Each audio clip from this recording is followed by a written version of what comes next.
बिस्मिल्लाहिर्रहमानिर्रहीम, अस्सलाम वालेकुम। एक नए हफ्ते के आगाज पे डायरेक्ट लाइन के साथ मैं हूं जवेरिया ज़ैद। नाज़रीन, 7 रुकनी आईनी बेंच तो तश्कील दे दिया गया, जिसकी सरबराही जस्टिस अमीनुद्दीन खान कर रहे हैं, जिसके बाद कहा जा रहा था कि आईनी बेंच की तश्कील से जो ज़ेर-ए-इल्तवा आईनी मुकदमात हैं उनमें कमी होगी, लेकिन फिलहाल तो कन्फ्यूजन बरकरार है। आज की हमारी फर्स्ट टॉप स्टोरी में हम जिक्र करेंगे सुप्रीम कोर्ट में टैक्स से मुतल्लिक केस की समाअत हुई।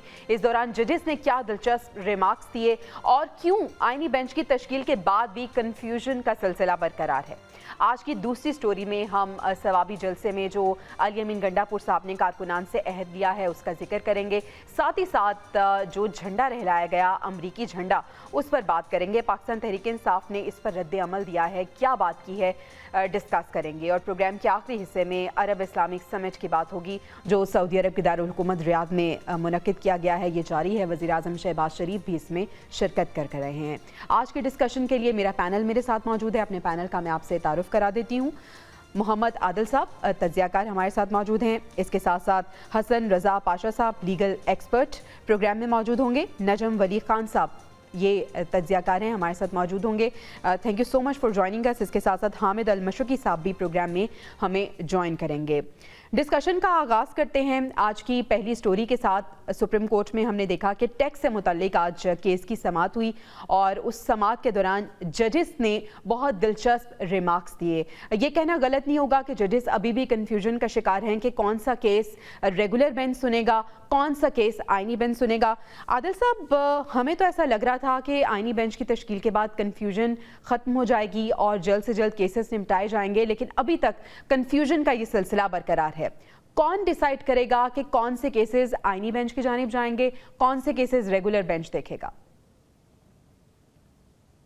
देखिए, कमीशन ने फैसला कर दिया, आईनी बेंच बना दिया और जो प्रैक्टिस एंड प्रोसीजर के तहत जो है जो कमेटी है जिसने केसेस डिसाइड करने हैं उसका भी फैसला हो गया है कि जस्टिस अमीनुद्दीन जो है वो तीसरे पर उसमें शामिल होंगे। असल में प्रॉब्लम ये है कि सुप्रीम कोर्ट के वो जजेस जो आईनी बेंच का हिस्सा नहीं हैं या फिर उनकी जो था कि वो सुप्रीम कोर्ट के चीफ जस्टिस बनने जा रहे थे, जैसे justice Mansoor Ali Shah chief justice है, जस्टिस मनीब चीफ जस्टिस है। जस्टिस मनीब की तरफ से तो मुसलसल खामोशी हम देख रहे हैं इतने सारे अरसे में, लेकिन जस्टिस मंसूर अली शाह गाहे बगाहे इसका इजहार कर रहे हैं और आज भी जो उन्होंने अपने रिमार्क्स में दिया वो लगता है कि फ्रस्ट्रेशन एक है जो अभी मौजूद जज में पाई जाती है। वो ये है कि एक तो उन्होंने ये कहा कि ये जो मामला है क्या हम गैर आईनी बेंच हैं अगर आईनी बेंच में जाना है, और दूसरी चीज़ ये है कि अगर हम कोई फैसला करें तो कौन ऐसा है जो इसको रोक सकता है। अब तो चूंकि ये 26वीं आईनी तरमीम के बाद ये आइन का हिस्सा बन चुका है और ये उसको आइन को फॉलो करना सब पर फर्ज है। तो जस्टिस मंसूर अली शाह भी पूरे तरह उसके बाउंड है कि वो आइन के ऊपर जो है वो उसी तरह से उसकी रूह के मुताबिक अमल करें। तो ये जो रिमार्क्स जिस किस्म के आ रहे हैं गो कि उन्होंने केस गैर मुअय्यना मुद्दत के लिए भेज दिया, लेकिन अब एक क्लैरिटी चीज़ों में आ चुकी है कि कमीशन जो है वो जो के बाद के अब आईनी बेंच के किस तरह से केसेस को सुनेगा, किस तरह से लगाएगा। लेकिन अभी वहाँ पे चूंकि जिसे कहते हैं कि एक इंतजामी इशूज़ हैं जिसकी वजह से ये सारा प्रॉब्लम अभी नज़र आ रहा है क्योंकि बहुत सारे ठीक है, आपको लग रहा है कि इंतजामी इशू है जिसकी वजह से ये मसला जो है वो खड़ा हुआ है, कन्फ्यूजन अभी तक बरकरार है। हसन रज़ा पाशा साहब लीगल एक्सपर्ट हमारे साथ मौजूद हैं, हम कानूनी राय उनसे जान लेते हैं। हसन साहब, आप ये बताइएगा कि क्या जो केसेस हैं उन्हें आईनी जो केसेस हैं उनको रेगुलर बेंच सुन सकता है, और अगर सुन सकता है तो मंसूर अली शाह साहब ने ये कहा है कि हम अगर फैसला दे देते हैं तो कौन हमें रोकने वाला है? देखें, 26वीं तरमीम जो है वो उसकी इम्प्लीमेंटेशन हो गई है और उसके तहत ही चीफ जस्टिस जनाब याहिया अफरीदी साहब ने ओहदे का हल्फ उठा लिया और फिर आईनी बेंच भी अब बन चुका है, उसकी तश्कील हो चुकी है। सिर्फ आज बल्कि जो सीनियर जज हैं अमीनुद्दीन खान साहब जो कि आईनी बेंच के सरबराह हैं, उनके चैम्बर में इंतज़ामी अफसरान की मीटिंग हुई और उन्होंने आईनी जो मुकदमात है उनकी पेंडेंसी की मतलब ब्रीफिंग ली और आईनी कमेटी के हवाले से जिन्होंने केसेस फिक्स करने हैं वो भी 3 रुकनी कमेटी होगी। तो उनमें से एक मुअज़्ज़ज़ जज साहब मुल्क से बाहर गए हुए हैं, तो उनके आने के बाद वो कमेटी जब मुकम्मल होगी, कोरम मुकम्मल होगा, तो फिर वो केसेस को फिक्स करेंगे। देखिए, जस्टिस मंसूर अली शाह साहब का जहाँ तक तल्लक है, वो उन्होंने जो फरमाया, उन्होंने देखिए एक रिमार्क्स तो दे दिए, लेकिन अमली तौर पे क्या हुआ? अमली तौर पे डे 1 से वो किसी भी कॉन्स्टिट्यूशनल मैटर की हियरिंग नहीं कर रहे, और वो पहले दिन से वो कहते हैं जी ये मामला तो कॉन्स्टिट्यूशन से है, हम नहीं सुन सकते, उन्होंने वो उसको पेंडिंग कर दिया। आज भी इस मैटर को इस हवाले से पेंडिंग कर दिया कि ये चूंकि कॉन्स्टिट्यूशनल बेंच से रिलेटेड है तो हम नहीं सुनते। बाकी रिमार्क्स जजेस देते रहते हैं, कोई नहीं, इसमें परेशान होने की कोई बात नहीं है, क्योंकि इम्प्लीमेंटेशन के अब एक नहीं 2-3 स्टेप्स उठाए जा चुके हैं, तो मुझे नहीं लग रहा कि कोई ऐसी कन्फ्यूजन होगी।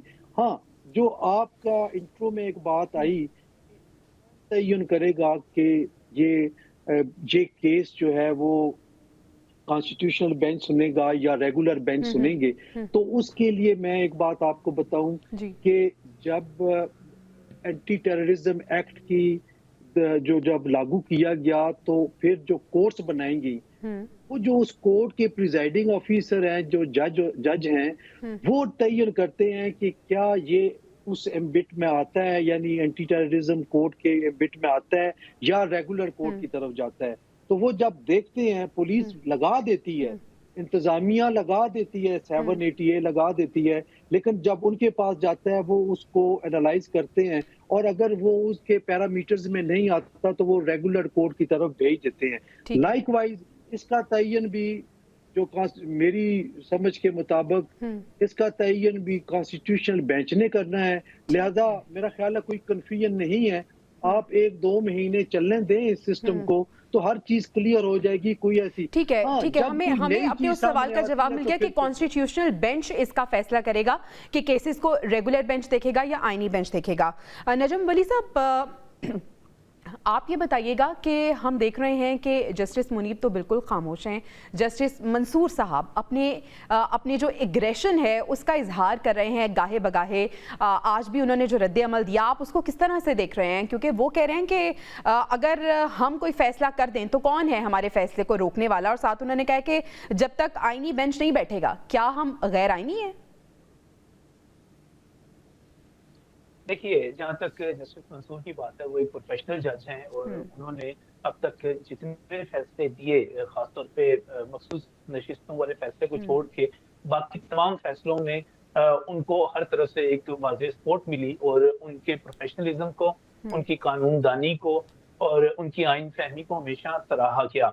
तो मैं समझता हूँ कि उन्होंने लाहौर हाई कोर्ट में भी जो इक़दाम किए वो भी काबिल तारीफ थे, लेकिन मखसूस नशिस्तों वाले केस के फैसले के बाद से लेकर अब तक उन्होंने एक लाइन ली हुई है। मैं बुनियादी तौर पर समझता हूँ कि हमें जजों को उनके फैसलों से जांचना चाहिए, देखना चाहिए, सुनना चाहिए, हमें उनके रिमार्क्स पर नहीं जाना चाहिए, क्योंकि हमने एक बड़ी अजीबोगरीब सी रवायत बना ली हुई है कि हमारे अखबारात में हमारे सियासतदानों से ज्यादा बसा औकात ये होता है, और हमारी जो हेडलाइंस बनती हैं उनमें हमारे जजों के बयानात ज्यादा शामिल होते हैं। बयानात आपकी ख्वाहिश भी हो सकते हैं, बयानात आपकी तरफ से कोई इस्तेफामिया किस्म के भी हो सकते हैं, आप सवाल भी कर सकते हैं, आप हक़ाइक़ तक पहुंचने के लिए राय भी तलब कर सकते हैं। तो बयानात जो हैं, रिमार्क्स जो हैं, उनको हमें संजीदा नहीं लेना चाहिए, बल्कि मैं तो समझता हूँ कि शायद एक वक्त आएगा कि हम ये कहेंगे कि हमें रिमार्क्स को रिपोर्ट ही नहीं करना चाहिए, हमें सिर्फ फैसलों को रिपोर्ट करना चाहिए। ठीक है, रिमार्क्स को नहीं, हमें फैसलों को रिपोर्ट करना चाहिए, फैसलों को देखना चाहिए। आदिल साहब, आपको लगता है कि अदलिया का दायरा कार महदूद हुआ है आईनी बेंच के क़याम से? देखिए, सुप्रीम कोर्ट की जाहिर सी बात है, जो सबसे बड़ा मसला है, जो सुप्रीम कोर्ट के चीफ जस्टिस हैं, जो बाकी जजेस हैं, उनके दायरा कार में फ़र्क तो पड़ा है। पहले जजेस और जो है वो आईनी जो केसेस हैं उनको सुनते थे, जिसकी वजह से हमने देखा पाकिस्तान के अंदर जो पॉलिटिकल अनस्टेबल माहौल जो हम एक काफ़ी अरसे से देखते आ रहे हैं, उसमें अदालती फ़ैसलों का बहुत बड़ा रोल रहा है, और उसमें जो जजेस का माइंड सेट है वो बहुत इम्पॉर्टेंट रहा है। नजम साहब बात कर रहे थे कि जजेस के रिमार्क्स को जो है वो मैटर नहीं करते। जजेस के रिमार्क्स बहुत मैटर करते हैं, क्योंकि उससे उनका माइंड सेट जो है वो बड़ा क्लैरिटी उसमें आती है कि वो क्या सोच रहा है जज, और उसके फैसले में वो चीज़ें उस तरह से रिफ्लेक्ट भी होती हैं। जजेस बहुत सारे मुहावरों का जिक्र करते हैं अपने फैसलों के अंदर, बहुत सारी किताबों का जिक्र करते हैं, और बहुत सारे ऐसे करेक्टर्स जैसे सिसिलियन माफिया और इस तरह के अलकाबात से भी सियासतदानों को जो है वो नवाजते रहे। तो ये बहुत इंपॉर्टेंट है अखलाकी तौर पर, आईनी तौर पर, कानूनी तौर पर होना तो ऐसे ही चाहिए कि जजेस के फैसले बोलने चाहिए, ना कि उनके रिमार्क्स जो है वो हेडलाइंस बननी चाहिए। लेकिन यहाँ बदकिस्मती से बिल्कुल उल्ट सूरत हाल रही है कि जब से जुडिशल एक्टिविज्म हुआ उसके बाद से जजेस के रिमार्क्स जो हैं वो हेडलाइंस की जीनत बनते रहे। हालांकि बहुत सारे फैसलों में हमने देखा कि जजेस जिस किस्म के रिमार्क्स देते थे वो फैसलों में उस तरह रिफ्लेक्ट नहीं होता। तो लेकिन जजेस पता नहीं अब उसको कैथारसिस आपका नाम दें या जो भी कहें, इस वक्त भी यही सूरत हाल है। एक क्लियर है कि आईनी बेंच बन चुका है, इख्तियारात जो असल सुप्रीम कोर्ट ऑफ या चीफ जस्टिस ऑफ पाकिस्तान से जो है वो वो आईनी बेंच के सरबराह के पास मुंतकिल हो चुके हैं। अब इसके जाहिर सी बात है कुछ चीज़ें जजेस को पसंद आई हैं, जैसे 3 जजों में से एक जज का तकर्रुर हुआ और justice Yahya Afridi chief justice of Pakistan बन गए और उन्होंने ओथ भी ले लिया। अब बाकी बहुत सारी चीज़ें जो इख्तियारात की कमी है यकीनी तौर पर वो उनको नहीं पसंद आई होगी, इसीलिए उन्होंने वो जुडिशल कमीशन में आईनी बेंचेस के में उसके एंटी वोट भी दिया। लेकिन बिल्कुल ऐसा ही है। अब चूंकि आइन में ये अमेंडमेंट हो चुकी है तो अब तो इस पे अमल होना ही होना है। 19 ठीक है, इन एनी केस पसंद आए या ना आए, अमेंडमेंट के बाद अमल करना ही पड़ेगा। हसन साहब, आपको भी ऐसा लगता है कि जो रिमार्क्स हैं जजेस के, उनसे जजेस के माइंडसेट का पता चलता है और रिमार्क्स खास से इंपॉर्टेंट है, और क्या सुप्रीम कोर्ट के तमाम जजेस एक पेज पे हैं? देखिए, जहां तक तो रिमार्क्स का तल्लक है, पहले ये होता था कि जजेस रिमार्क्स देते थे लेकिन कम देते थे और फैसलों में अपना सब कुछ बयान कर देते थे। लेकिन पिछले कुछ अरसे से और खास तौर पे हमने देखा कि जनाब जस्टिस काजी फाइज साहब ने जब ये लाइव ब्रॉडकास्ट का जो है सिलसिला शुरू किया तो उस वक्त फिर हमें ये देखने में आया कि एक दूसरे को डायरेक्टली सवाल जवाब करने के बजाय जो वकील सामने रोस्टम पे खड़ा होता है उससे एक जज साहब पूछते हैं और दूसरे जज साहब जो है उनके जवाबन एक सवाल कर देते हैं। तो ये एक पिंग पोंग थोड़ा सा चलता रहा। उसके लिए देखिए उनका तो राइट है। हाँ, जहां तक क्वेरीज का ताल्लुक है, ये हर जज का, हर बेंच का ये हक है कि वो उस मामले की डेप्थ तक जाने के लिए, क्लैरिटी के लिए वो पूछ सकते हैं वकला से सवाल, और पूछने में कोई हर्ज नहीं है। लेकिन माजी में तो ये होता रहा है कि जब कोई आती थी तो यकदम हेडलाइंस बन जाती थी और ये, लेकिन बाद में फैसला जब आता था तो ऑल टुगेदर डिफरेंट आता था, तो लोग कहते थे ये जजेस ने क्या किया है। लेकिन क्वेरीज की बुनियाद पे आप ये इन्फोसिस ड्रॉ नहीं कर सकते कि ये ही फैसला आएगा। फैसला अदरवाइज भी आ सकता है, और कई दफा, मुतअद्दिद दफा हमने देखा है कि जजमेंट्स में वो चीजें नहीं आई जो कि क्वेरीज में या रिमार्क्स में या ऑब्जर्वेशंस में जो ड्यूरिंग कोर्ट प्रोसीडिंग वो दे दी गई हैं। तो मैं नहीं समझता कि इनको, अलबत्ता जाती हवाले से जब बातें सामने आती हैं तो वो थोड़ी सी नेगेटिविटी अटैच हो जाती है। हम उम्मीद रखते हैं, मैं तो ऑप्टिमिस्टिक हूँ इस हवाले से कि होपफुली जो अब आइंदा आने वाले दिन हैं शायद बेटर सेंस प्रिवेल करे और कम से कम ये चीजें खत्म हो जाएं ताकि खतो किताबत की बात रुक जाए और full court meeting. We expect and hope the same, Hasan साहब। नजम साहब, आपको भी ऐसा लगता है कि इंतजामी मामलात जब बेहतरी की जानिब जाएंगे तो चीजें स्ट्रीमलाइन हो जाएंगी, बेहतर हो जाएंगी? जी, मैं तो 100% पूरी उम्मीद हूँ कि आने वाले दिन बहुत बेहतर होंगे।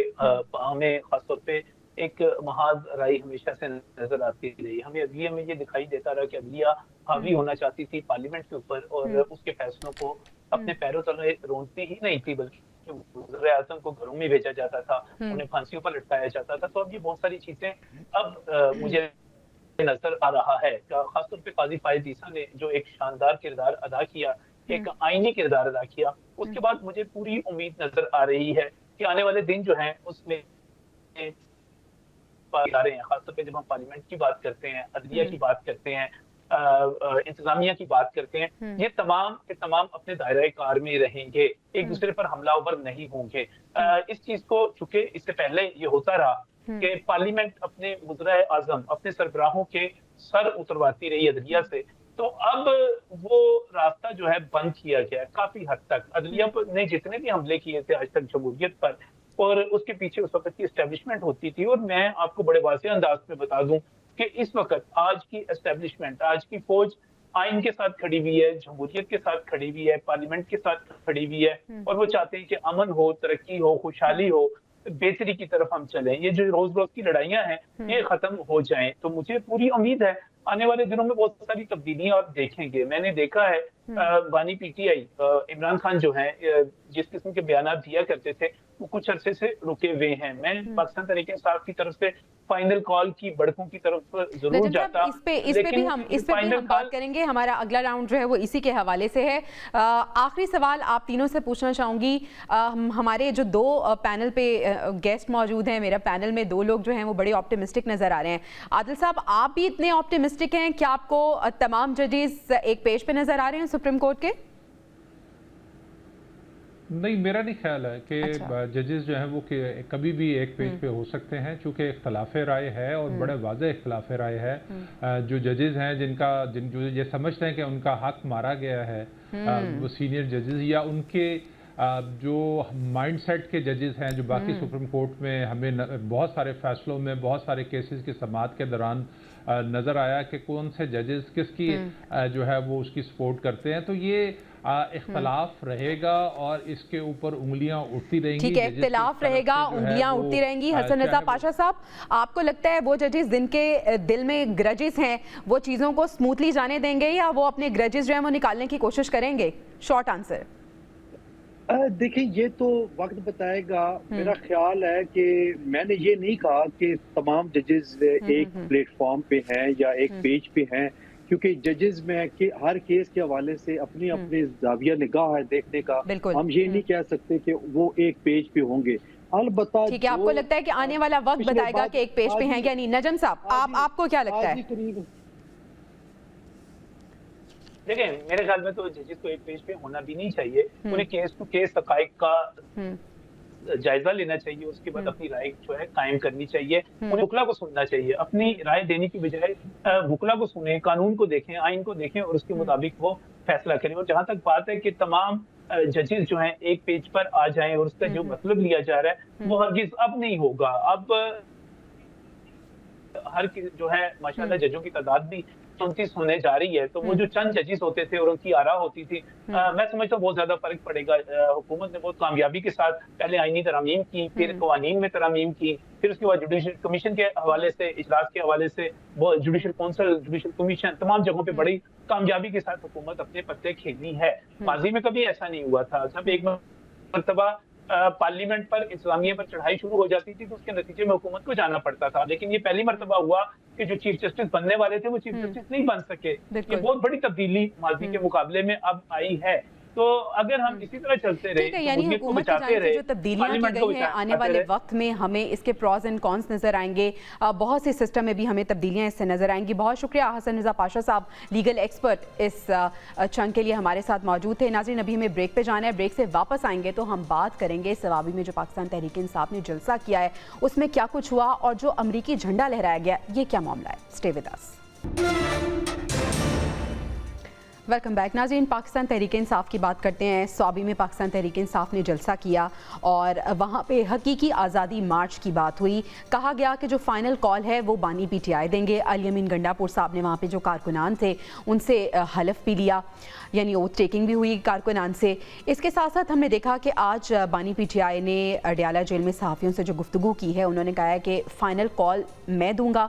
और इसके साथ साथ उन्होंने ये भी कहा है कि अब की बार जब घरों से निकलेंगे तो कहा जाएगा कि वापस ना जाएं। कुछ दीगर गुफ्तगू भी उनकी जानिब से की गई। लेकिन जो जलसा हुआ और जलसे में एक वाक़या पेश आया कि अमरीकी झंडा लहराया गया, उसकी पाकिस्तान तहरीक इंसाफ अब मजम्मत कर रही है और कह रही है कि हमारे कारकुनान में से कोई भी ऐसा नहीं था जिन्होंने ये झंडा लहराया है, बल्कि ये हुकूमत की साजिश है। आदिल साहब, आपसे जानना चाहूँगी सबसे पहले तो ये कि आप सवाबी में होने वाले जलसे को किस तरह से देख रहे हैं, और दूसरा जो अमरीकी झंडा लहराया गया इसके पीछे क्या मंतक थी? इल्ज़ाम तो अब लगाया जा रहा है कि हुकूमत की साजिश है ये। देखिए, तहरीक इंसाफ ने जो तासुर पिछले कुछ दिनों में पैदा किया कि अगर ट्रंप आ जाएंगे तो शायद जो बानी पीटीआई हैं उनके लिए जो है कोई मामला बेहतर हो जाएंगे, उनको जेल से रिहाई मिल जाएगी, तो वो जो तासुर है।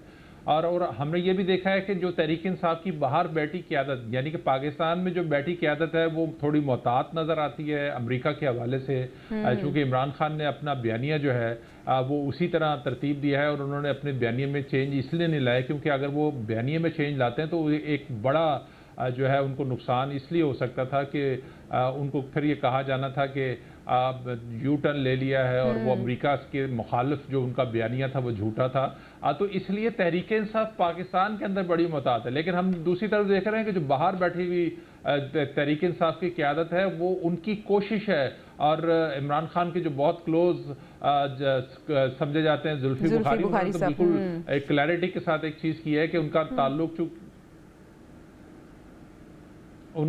चूँकि जो ट्रंप की फैमिली है उनके साथ बहुत करीबी है, और फिर उसके बाद और वो जो इसके लिए जो है वो एक एफर्ट करेंगे और जो उनको बाहर निकलवाने के लिए जो है वो कोशिश करेंगे। और हमने बहुत सारे जैसे ज़ल्मे खलीलज़ाद हैं जो पाकिस्तान और अफगानिस्तान के हवाले से नुमाइंदे हैं रहे हैं ट्रंप के पहले दौर में, उनके बहुत सारे ट्वीट्स ऐसे हैं। तो एक सोशल मीडिया पे जो तासुर हमने देखा, तो ये मुझे उसी चीज़ का एक रिफ्लेक्शन लगता है कि जो पाकिस्तान में मौजूद जो तहरीक इंसाफ के कारकुन हैं उनको ये लगता है कि ट्रंप के आने के बाद शायद उनकी मुश्किलात हल हो जाएंगी। इसी वजह से आज जो है वो एक झंडा जो है वो तहरीक इंसाफ के जलसे में जो है वो गया और वहाँ पे कारकुन लेके गया, और उसके साथ गुत्था भी हुआ, लड़ाई भी हुई, जिसकी वजह से ये सारा कुछ हुआ। लेकिन तहरीक इंसाफ पहले बयानिया ऐसा बना देती है, कारकुनों को उस तरफ जो है वो ले जाती है, और फिर जब कोई ऐसा इंसिडेंट होता है तो फिर वो बिल्कुल डिनाई करते हैं। नजम साहब, आपको भी ये लगता है कि इंटेंशनल था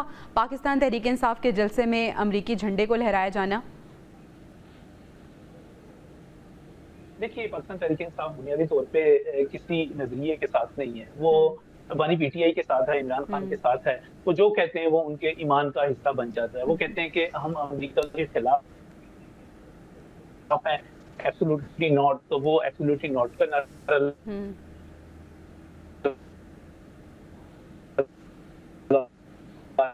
देते हैं। वो कहते हैं ट्रंप आएंगे और इमरान से लेकर लतीफ खोसा तक और लतीफ खोसा से लेकर इनके सोशल मीडिया ट्रोल्स तक तमाम लोग जश्न मनाएंगे कि ट्रंप भाई आ गए हैं और वो आने के बाद हमें रिलीफ देने लगे हैं। तो आम कारकुन क्या करेगा? वो तो बेवकूफ है, वो तो नहीं सोचता, वो तो फॉलो करता है। उसने फॉलो किया वो झंडा और उसने लहरा दिया वहां पर। उसका ख्याल था कि अब ताज़ा खबर आई है कि ट्रंप हमारा भाई है, तो फिर उस ताज़ा खबर के मुताबिक ये कहते कि भाई हमें तो इससे रिहाई नहीं मिलती। अगर वो अलीमा खान के, वकास अकरम की और बाकी लोगों के बयान सुन लेता तो उनकी तरफ भी चला जाता। लेकिन सोशल मीडिया ने माहौल ही और बना दिया था कि हुकूमत तो अब बस गिरने वाली है। ट्रंप साहब ने हल्फ लेने से पहले ही, जीतने के बाद रिताए जाते ही उन्होंने एक फोन करना और फोन करके कहना इमरान खान को बाहर निकालो। तो फिर सोचने समझने से आरी कारकुन क्या करेगा? वो यही करेगा जो उसने किया। लिहाजा ये तो अब गोंगलों से मिट्टी झाड़ने वाली बात है, हमेशा की तरह खुद जुर्म करके दूसरों पर इल्जाम लगाने वाली बात है कि हुकूमत ने किया। और दूसरी बात जो आप जवेरिया कर रही थी यहाँ पर कि फाइनल कॉल, देखिए फाइनल कॉल जो है पाकिस्तान तहरीक इंसाफ जब 10 अप्रैल को इमरान खान साहब बाहर निकले थे और उन्होंने उसके बाद जो पहला एहतजाज किया था वो भी उनकी फाइनल कॉल थी। फिर जब जनरल आसिम मुनीर के खिलाफ उन्होंने एक लॉन्ग मार्च किया था उनकी आर्मी चीफ बनने के मौके पर, वो भी उनकी फाइनल कॉल तो ब्लॉक था। बिल्कुल ऐसी। और अब सवाल ये है कि जो हकीकी आज़ादी के लिए फाइनल कॉल की बात हो रही है, आदिल साहब आपसे भी मैं ये जानना चाहूंगी कि अब फाइनल कॉल की जो बात हो रही है, आपको लगता है कि इस फाइनल कॉल में जो एक्सपेक्ट कर रही है पाकिस्तान तहरीक इंसाफ, रिस्पॉन्स भी वैसा ही होगा? जी, मैं ये कह रहा था कि अब जो तहरीक इंसाफ है उसकी कोशिश तो यह है वो इस समय प्रेशर बिल्ड कर रही है, चूँकि इंटरनेशनली एक अमेरिका में तब्दीली आ चुकी है और उनका जो उनका ख्याल है कि ट्रंप के ओथ से पहले एक ऐसा जो है वो प्रेशर बिल्ड कर दिया जाए, जिसकी वजह से जो उनकी जो इनिशियल पॉलिसीज़ हैं उसमें जो है वो ये हिस्सा बन जाए। तो ये फाइनल कॉल, जैसे नजम साहब कह रहे थे, तहरीक इंसाफ की हर कॉल फाइनल कॉल होती है, और वो इसी तरह कारकुन को जो है वो एक माहौल बनाते हैं, एक हाइप क्रिएट करते हैं। ये तहरीक इंसाफ का एक खासा है कि वो इतनी हाइप क्रिएट करती है चीज़ों के अंदर कि कारकुन ये समझता है कि शायद बस इसके बाद जो है ना वो सब कुछ वो फतह कर लेंगे, या वो जो करना चाहती है, जो पार्टी जिस तरह से इक़्तिदार पे कब्जा करना चाहती है, इमरान खान को जेल से बाहर निकालेगी। यही बयानिया शुरू से हम देखते आ रहे हैं कि तहरीक इंसाफ हमेशा ऐसा माहौल पैदा करती आई है, और अब भी उनकी कोशिश बेसिकली तो वो अपनी सियासत को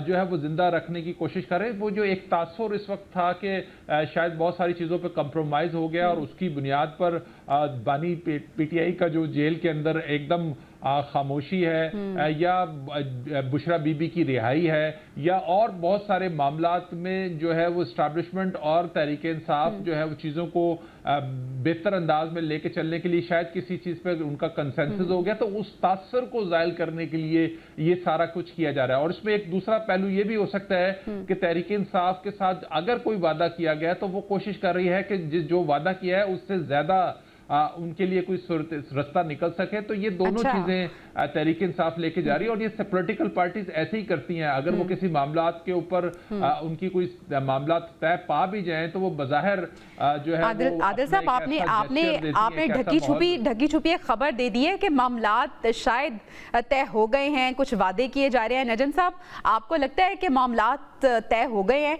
और नवंबर में या सर्दी में ही खान साहब बाहर आते हुए नजर आ रहे हैं आपको?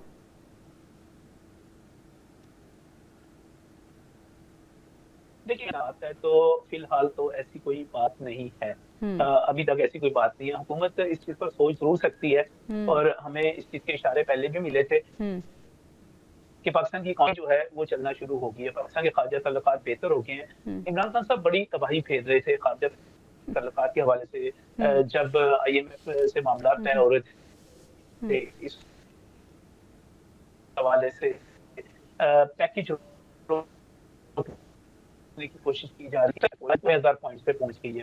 तो अब अगर इमरान खान साहब को मेरी जाती राय में 1 महीना, 2 महीने, 3 महीने, मार्च तक की बात की जा रही है, अगर उनको रिहा कर भी दिया जाता है तो अब वो पाकिस्तान को नुकसान नहीं आ सकेंगे। अब उस पोजीशन में नहीं रहे, या पाकिस्तान इतना वल्नरेबल और इतना कमजोर, इतना खतरे का शिकार नहीं रहा कि कोई पॉलिटिकल पार्टी इसको नुकसान पहुंचा। अगर वो नुकसान पहुंचा सकते, वो IMF के बाहर मुजाहरे कर रहे थे कि कर्ज ना दिया जाए, उस वक्त नुकसान पहुंचा देते। जब वर्ल्ड बैंक की बात हो रही थी उस वक्त नुकसान पहुंचा देते। जब बाकी तमाम बातों में वो शेख मुजीब वाली थ्योरी लेकर आए थे, तो हुकूमत और पाकिस्तान की रियासत पहले के मुकाबले में बहुत मजबूत हो गई है, और ये मजबूती मुल्क की मईशत से जुड़ी हुई है। जब आपकी स्टॉक एक्सचेंज 94,000 पॉइंट्स पहुंच चुकी भी है, मालियाती खसारा जो है वो खत्म हो चुका है, जब आप ये शरह सूद जो है आप मुसलसल कम करते चले जा रहे हैं, और मुसलसल कम करने का मतलब ये है कि अब लोग बैंकों में पैसा नहीं रखेंगे, वो बैंकों से पैसा निकालेंगे, कारोबार में लगेगा। कारोबार में लगने का मतलब ये होगा उससे रोजगार बढ़ेगा, लोगों की आमदन बढ़ेगी। जब ये सारा कुछ बेहतर होगा, लोगों को एक मरतबा फिर लोग होम फाइनेंस कर सकेंगे, लोग कार फाइनेंस कर सकेंगे, लोगों की जिंदगियों में बेहतरी आनी शुरू होगी, महंगाई कम होगी, तो एक बेहतरी। तो इमरान खान जो आज से 2 साल या 3 साल पहले खतरा थे, वो नहीं रहे। लिहाजा अगर वो बाहर भी आ जाते हैं तो कोई बहुत बड़ी बात नहीं। ठीक है, आपको लगता है कि उनकी पॉपुलैरिटी वैसी नहीं रही, अगर बाहर भी आ जाते हैं तो कोई फर्क नहीं होगा। लेकिन आदिल साहब, चले इस पे हम मजीद भी बात करेंगे। अभी हमें ब्रेक पे जाना है, ब्रेक से वापस आएंगे तो हम मजीद इश्यूज को डिस्कस करेंगे। नजम साहब हमारे साथ मौजूद थे, नजम वली खान साहब, सीनियर तज्ज़ियाकार, बहुत शुक्रिया आपका। वेलकम बैक नाजरीन। सऊदी अरब के दारुल हुकूमत रियाद में मुश्तरका अरब इस्लामिक समिट हो रहा है, जिसमें मुख्तलिफ ममालिक के सरबराहान मौजूद हैं और वज़ीर आज़म शहबाज शरीफ भी मौजूद हैं। वज़ीर आज़म अब से कुछ देर पहले वहाँ पर खिताब कर रहे थे और उन्होंने कहा कि इसराइल को खतरनाक हथियारों की फराहमी का सिलसिला मुसलसल जारी है। साथ ही साथ उन्होंने कहा कि गज़ा में फौरी तौर पर जंगबंदी होनी चाहिए। हामिद अल मशूकी साहब अभी हमारे साथ मौजूद हैं, इंटरनेशनल अफेयर्स पे खासा तजुर्बा रखते हैं। हामिद साहब, आपको लगता है कि ये जो समिट हो रहा है, गज़ा में जो नस्ल कुशी का सिलसिला जारी है, ये जंगबंदी के हवाले से और सिलसिले को रोकने के लिए एक अहम कड़ी साबित होगा? जी बिल्कुल ऐसे ही है। जी, जी। बिल्कुल बहुत बड़ी कोशिश है। इसमें सबसे अहम रोल जो है वो लाज़मी बात है कि सऊदी अरब ने अदा किया है, रियाद में इसको होस्ट किया जा रहा है। और 50 मुसलमान ममालिक का मौजूदा हालात में ये मीटिंग जो है बहुत इम्पोर्टेंट है। ख़ुसूसन सबसे अहम बात ये है कि हमने देखा कि MBS यानी मोहम्मद बिन सलमान ने जो इफ्तिताही तकरीर की, उसमें उन्होंने वाज़ेह तौर पर कहा कि जी ये जो नस्लकुशी हो रही है इसराइल की जानिब से, ये मुसलमान ममालिक के लिए नाकाबिले कबूल है। दूसरी जानिब उन्होंने ये भी वाज़ेह तौर पर कहा कि अब लबनान पर भी जिस अंदाज़ में हमले हो रहे हैं और जंग छेड़ दी गई है, ये तमाम जो मुसलमान ममालिक हैं उनका इंतहाई बड़ा कंसर्न है। सबसे अहम बात ये है कि अब वक्त आ गया है, जो मैं बार-बार कह रहा हूँ कि मुसलमानों के लिए अपने प्लेटफॉर्म से आवाज़ जो है वो भरपूर आवाज़ के साथ-साथ अमली इक़दामात करना बड़ा ज़रूरी है। आप समझिए कि ये पहली बार है कि अरब ममालिक का इजलास, अरब लीग का इजलास जो है इस्लामिक समिट, इसमें 50 मुसलमान ममालिक इस वक़्त शरीक हैं। और ये एक बड़ा अहम मौका है जिसके तहत पाकिस्तान की जानिब से भी और बाकी भी मुस्लिम उम्मा की जानिब से बड़ा अहम पैगाम जाना चाहिए इसराइल को। और एक और मैं आपको बात बताता चलूं कि इसके अंदर बड़ा वाज़ेह तौर पर कहा जा रहा है कि जी चूंकि ट्रंप जो है वो अमेरिकी सदर बने हैं और उन्होंने वादा किया था कि वो फौरी तौर पर या तो जंग बंद करवाएंगे और दूसरा अगर वो सदर होते तो ये जंग होती नहीं। तो अब उन पर बड़ी भारी जिम्मेदारी है कि वो फौरी तौर पर इस जंग को बंद करवाएं। मैं आपको एक बात बताता चलूं कि इसराइल की जो इंटरनल जो इस वक्त पोजीशन है नेतन्याहू की, वो भी बड़ी उनके खिलाफ एक बड़ी मुहिम चल रही है इंटरनली भी कि वो जंग में फेल हो गए हैं, कि ना तो वो यरगमालियों के मामले में उस तरह कामयाब हुए हैं और ना ही उस तरह से वो हमास को खत्म कर सके हैं। देखिए नेतन्याहू बहुत पॉलिटिकली डैमेज हो चुके थे। 7 अक्टूबर 2023 से पहले उनकी हुकूमत खतरे में थी। उन्होंने इस सारी सूरत-ए-हाल में इस सारी नस्लकुशी को अपने सियासी फायदे के लिए इस्तेमाल किया।